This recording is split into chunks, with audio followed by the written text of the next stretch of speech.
Have you ever found yourself at a crossroads in your legal career, maybe wondering if there's a path less trodden, one that offers, a deeper connection to business strategy, innovation, and maybe even more balanced life? We often think of legal careers playing out in courtrooms or behind huge piles of documents, but what if some of the most impactful legal work is happening inside the very companies shaping our world? Today, we're doing a deep dive into the world of in-house counsel. We'll uncover its appeal and chart a course for mastering those critical first 5 years. This isn't just about another job opportunity, really. It's about understanding a potentially transformative professional journey. So, whether you're a new law grad looking ahead, an experienced associate thinking about a shift, or just curious about this vital legal role, well, this deep dive is for you. Yeah, and what's truly compelling about the in-house path right now is how it's, well, evolving. It's really moved beyond being a niche. It's becoming a highly coveted and strategic move for lawyers globally, especially in dynamic markets. Think of it less as just moving to a different legal function. It's more like a fundamental shift. You go from being an external advisor to an embedded internal business partner, directly influencing the company's pulse. That's a really powerful distinction, advisor versus partner. Okay, so let's peel back the layers here. What is it specifically that draws so many talented lawyers away from the traditional firm environment and, towards an internal legal team? Because for many, it seems like it's not just a career change, it's almost a redefinition of their professional purpose. It absolutely is. I think one of the biggest pulls is the chance for a truly holistic business understanding. In private practice, you might be brilliant on, say, antitrust law. Yeah.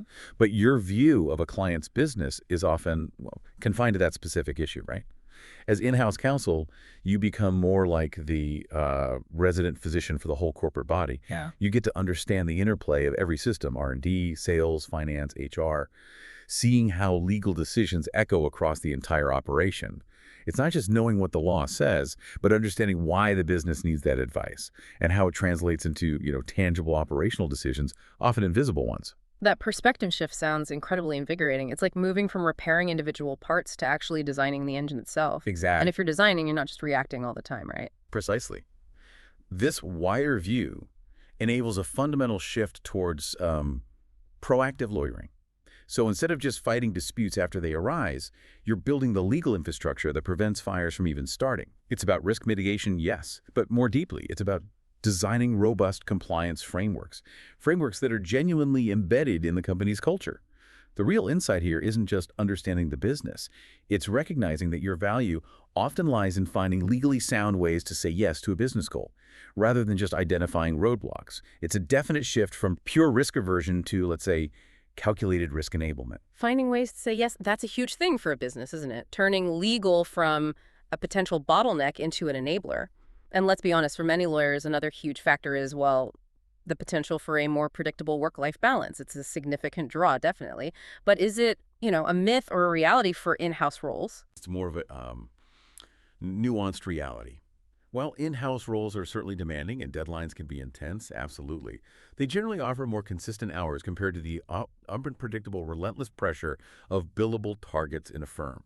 The focus shifts from logging hours to achieving outcomes, which can translate into greater control over your schedule. But beyond just the hours, this environment fosters a different kind of professional satisfaction. You're developing an industry specialization, becoming a deep expert in a particular field. Maybe it's tech, finance, media, whatever. This isn't just about applying legal knowledge. It's about deeply understanding the specific nuances, challenges, and opportunities of that industry. That makes you not just a lawyer, but potentially an industry thought leader. And that can open up unique, sometimes non-traditional, pathways for advancement within the business itself, not just the legal department. Right. So it's not just about maybe getting home earlier, but about a richer, more integrated kind of professional growth. That leads us nicely to the next hurdle, actually landing that first in-house gig. Because this isn't just about having a stellar academic record, is it? Companies are looking for more than just sharp legal minds. What are those maybe elusive core skills and experiences they're truly looking for? Yeah, and this raises an important question. How do you show your value as a strategic partner, not just a legal technician? Of course, foundational legal knowledge is table stakes, a strong grasp of contracts, corporate law, IP, compliance. That's essential. But in-house, it's really about how those principles are applied when the client is you, when the risks are yours, and when the business decisions are happening fast, often in real time. For instance, in an active market, let's take India as an example, a really nuanced understanding of specific local legal frameworks isn't just a bonus, it's absolutely critical. It proves your immediate practical value. That's a critical distinction, applying the law internally, not just advising from the outside. And alongside that foundational knowledge, what really separates a good in-house lawyer from a great one? What's the X factor? Commercial acumen. It's paramount. And when we talk about commercial acumen for an in-house lawyer, we're not just talking about reading a balance sheet. It's the ability to translate complex legal risks into, well, quantifiable business impacts. For example, being able to say, look, this particular clause in our standard contract, it could cost us X in lost revenue if a specific market condition changes. Mhm. Or implementing this new privacy policy could save us Y in potential fines and enhance customer trust, giving us a competitive edge.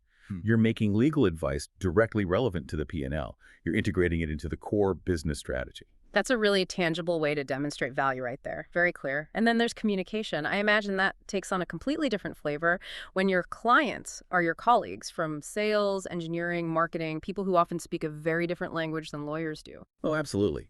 The ability to translate complex legal jargon into clear, actionable advice for non-lawyers. That's not just a soft skill. It's a critical operational skill. Simplicity, clarity, and empathy for the business context are vital. And alongside that, companies need creative problem solvers. They face unique, often unprecedented challenges daily.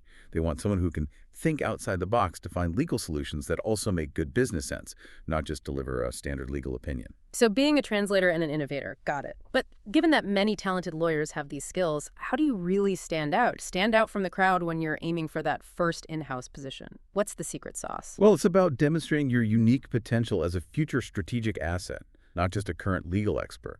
Okay, let's unlock that secret. First, and this might sound obvious, but it's often underestimated, networking. And I don't just mean collecting business cards, right? It's about crafting a narrative around how your firm experience actually translates into an in-house asset. Focus your conversations on problem solving for their specific industry challenges. Attend industry events, legal conferences, engage meaningfully on platforms like LinkedIn, especially in busy legal markets. Use informational interviews, gain insights, make genuine connections. And for students, internships or traineeships with companies are gold. They offer direct exposure, show your fit, and often pave the way for full-time offers. Definitely. And beyond the networking, your application itself becomes part of that narrative. Precisely. Tailor your resume, your cover letter. Don't just list accomplishments. Frame them in terms of tangible business benefits. Did you streamline a process? Identify a new risk for a client that led to a change. Highlight experience with commercial contracts, regulatory compliance, risk management by showing how you added value to a business operation. It's about demonstrating initiative, showing you think like a business owner, not just an advisor, and critically, cultural fit. That's huge. Research the company thoroughly, its values, mission, daily rhythm. Then articulate in interviews how your approach and values align with theirs. They're hiring a colleague, remember, not just a lawyer. It really does require a mind shift. Moving from being a service provider in a firm to becoming an embedded part of a team. And those so-called soft skills, emotional intelligence, adaptability, building rapport, influencing alarm, they often become the deciding factor. They speak directly to your potential as a collaborative strategic partner. They show your ability to integrate and influence, which is, frankly, just as important as your legal expertise. It's about becoming a leader, in a way, and not just a specialist. Okay, so Hey. you've navigated all that, you've landed the gig, congratulations, but oh, the journey's just begun, right? These initial years, let's say, those crucial first 5, are absolutely pivotal. They're going to define your reputation, solidify your skills, and really set the trajectory for your whole future as in-house counsel. This is where you go from being a new hire to an indispensable asset. What's the immediate roadmap? What do you do first? Right. Your first priority is to deep dive into the business itself, even deeper than you did during the job search. Be a sponge, yes, but an active sponge. Learn everything you possibly can. The company's products, services, core operations, key competitors, industry-specific regulations, all of it. Don't just read reports. Attend non-legal meetings. Shadow different departments, sales, engineering, whatever. Ask endless questions about how things actually work. The more you understand the operational reality, the more relevant and valuable your legal advice becomes. And as you soak all that in, you're not just understanding the mechanics of the business, you're learning its personality too, right? Especially its tolerance for risk. Exactly right. You learn to discern the company's risk appetite. And not every business has the same tolerance, It can even vary by department. Your legal advice needs to align with that specific appetite. You need to offer solutions that are legally sound, sure, but also practically viable and commercially smart within their unique context. Your goal really is to become the go-to person across departments. How? By proactively offering help, solving problems efficiently, and consistently building trust. That internal network, built on genuine relationships and proven competence, is probably your most powerful tool. Okay, so beyond immersing yourself in business, what specific skills should lawyers be actively honing in those early years? Where's the focus? Well, mastering contract drafting and negotiation is going to be core almost daily. But here's the nuance. In-house, drafting isn't just about legal perfectionism. It's often about speed, commercial practicality, and operating with frankly incomplete information sometimes. You're constantly balancing legal robustness against the urgent needs of a sales cycle or a product launch. So seek out opportunities to lead negotiations, not just review the drafts. And compliance and regulatory expertise is paramount. It's not just knowing the regs. It's about designing and implementing compliance programs that are genuinely embedded into the company's culture and daily operations, making compliance a competitive advantage, not just a cost center. For example, with digital regulations changing so fast, staying updated on everything from local data privacy laws to global cybersecurity frameworks is just non-negotiable. Volunteer for compliance projects, even if they seem outside your immediate area. That's a powerful point about embedding compliance, making it part of the DNA. It makes me wonder, though, how do you balance that proactive vigilance with the business's inherent need for speed and agility? That seems like a tricky tightrope walk. It is. That's precisely the challenge and, you could say, the art of being effective in-house. It also ties into another crucial skill, project management. In-house roles often involve managing complex legal projects, maybe implementing new policies across different countries, overseeing external counsel on litigation, or managing the legal side of a new product launch. These are critical organizational skills. They require a strategic mindset, not just a legal one. And on that note, embracing technology adoption. It's no longer optional. Legal tech can significantly improve efficiency, automate routine tasks, free you up for higher value strategic work. Showing a forward-thinking approach to tech demonstrates your commitment to business optimization, not just ticking legal boxes. Right. And after a year or two, maybe once you've got your feet wet, you figured out where you excel or perhaps where the company has a gap, that's when you start carving out your unique identity. Exactly. That's your chance to identify a niche. Could be data privacy, M&A, IP, employment law, maybe even a deep dive into the legal side of emerging tech like AI. Developing deep specialization here lets you become an unparalleled subject matter expert. It further solidifies your indispensable status within the company. Okay, so if we connect this to the bigger picture, these actions in the first 5 years, they aren't just about doing the job day to day. They're about strategically positioning yourself. What does that look like in practice? It means building an unassailable internal network across sales, marketing, HR, finance, engineering, everyone. These relationships are invaluable for getting things done smoothly, for anticipating legal needs before they blow up, and for truly understanding the business holistically. But don't neglect your external network either. Keep fostering relationships with external counsel, industry peers, legal recruiters. Stay visible in the wider legal community. And crucially, seek mentorship, both inside your company and outside. Mentors offer invaluable guidance. They can open doors, provide different perspectives that really accelerate your growth. And look, in a constantly evolving legal landscape, continuous learning isn't just a suggestion, it's mandatory. Stay updated: seminars, online courses, publications, certifications, whatever it takes. It sounds like a constant process of strategic growth, always looking for ways to add more value, be more integrated. Ultimately, it boils down to ownership and proactive solutions. Don't just flag problems. Propose well-considered, commercially viable solutions. Demonstrate initiative, a strong work ethic, and a genuine commitment to the company's success. By doing all that, you're not just performing a legal function, you're transforming yourself from an advisor into an essential strategic partner. You're setting the stage for significant long-term career growth and leadership opportunities. And that brings us towards the end of another insightful deep dive.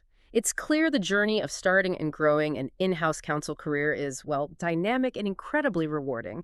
It demands that unique blend of sharp legal thinking, keen commercial understanding, and a truly proactive, problem-solving mindset. Those first 5 years, they aren't just a learning curve, they're your runway. for gaining crucial experience, forging your reputation, and identifying that distinctive niche that will define your contribution and set the foundation for everything that comes next. Absolutely. The core takeaway here, I think, is that your ultimate goal isn't merely to provide legal advice, it's to consistently add strategic value to the business, becoming an indispensable asset integral to its innovation and success. So as you reflect on what we've discussed today, maybe consider this. What unique value can you bring to a business beyond simply knowing the law? How can you proactively shape its future, not just protect its present?